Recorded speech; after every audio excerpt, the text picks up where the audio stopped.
नमस्कार दोस्तों, स्वागत है आप सभी का हमारे इस चैनल ज्योतिष ग्रंथ गंगा 2 पर। माँ दुर्गा के 9 अवतारों में से एक है महाकाली का अवतार, जिनके काले और डरावने रूप की उत्पत्ति राक्षसों को खत्म करने के लिए हुई थी। यह एक ऐसी शक्ति है जिनसे स्वयं काल भी भय खाता है। इनका क्रोध इतना ज्यादा है कि संपूर्ण संसार की शक्तियां मिलकर भी उनके क्रोध को शांत नहीं कर सकती। क्या आपको यह पता है कि भगवान भोलेनाथ को मां काली के पैरों के नीचे क्यों आना पड़ा? अगर नहीं पता तो यह वीडियो आपके लिए ही है। अगर आपको वीडियो अच्छी लगे तो लाइक करें, वो चैनल को सब्सक्राइब जरूर करें। ज्यादा समय न लेते हुए शुरू करते हैं। महाकाली मां दुर्गा का डरावना और क्रूर रूप है। मां काली का ये भयंकर रूप देखते ही दुष्ट थर थर कांपने लगते हैं। मां काली को जहां क्रोध का स्वरूप माना जाता है, वहीं बड़ी बड़ी लाल आंखें और लंबी जीभ निकाले हुए मां के इस भयंकर स्वरूप को दया की मूर्ति भी माना जाता है। मां काली देखने में जितनी खतरनाक लगती है, वह उतनी ही दयावान भी हैं। वह अपने भक्तों की सदैव रक्षा करती है और पापियों का नाश करती है। भगवान शिव की छाती पर पैर रखे खोपड़ियों की माला पहने भूत के साथ मां के स्वरूप के बारे में बताया जाता है। परंतु ऐसा क्यों है और मां दुर्गा ने यह खतरनाक रूप क्यों धारण किया? इसका उत्तर जानने के लिए आप यह वीडियो अंत तक देखें। पुरातन काल में पापी अपनी तपस्या के बल पर ऐसी शक्तियां प्राप्त कर लेते थे जिनके सामने किसी का भी टिकना बहुत कठिन हो जाता था। पापी अपनी शक्तियों का प्रयोग करके आतंक और भय फैलाते थे। ऐसी ही एक घटना रक्तबीज नामक दुष्ट से जुड़ी है।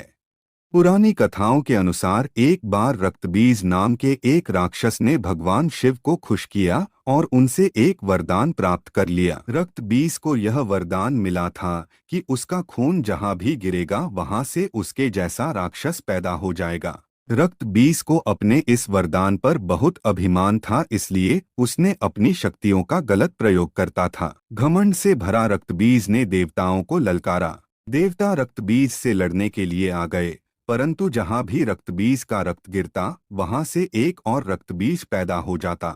ऐसे ही बहुत सारे रक्तबीज पैदा हो गए जिन्हें हराने का कोई रास्ता दिखाई नहीं दे रहा था। देवताओं से लड़ते लड़ते रक्तबीज जीत रहा था और उसका मनोबल और भी बढ़ता जा रहा था। उसी वक्त घबराकर त्राहिमाम त्राहिमाम करके सभी देवता मां दुर्गा के पास पहुंचे और अपनी जान की रक्षा के लिए विनती करने लगे। मां दुर्गा ने रक्तबीज के अंत के लिए मां काली का रूप धार कर लिया।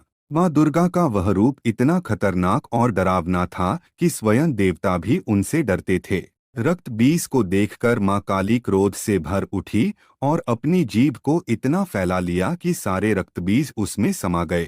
अब जहां भी रक्तबीज का रक्त गिरता, मां काली उसे पी जाती। रक्तबीज को समाप्त करते हुए मां इतनी क्रोधित हो गई कि उनको शांत करना बहुत मुश्किल हो गया कि मां काली के सामने जो कुछ भी आता उसका अंत होना निश्चित था। मां का यह रूप सब कुछ तबाह कर सकता था, इसलिए सभी देवता भगवान शिव के पास चले गए और बोले कि है त्रिनेत्र, आप ही मां काली का गुस्सा शांत कर सकते हो। मां काली के क्रोध को शांत करना भगवान शिव के लिए भी मुश्किल था, इसलिए भगवान शिव मां काली के रास्ते में लेट गए।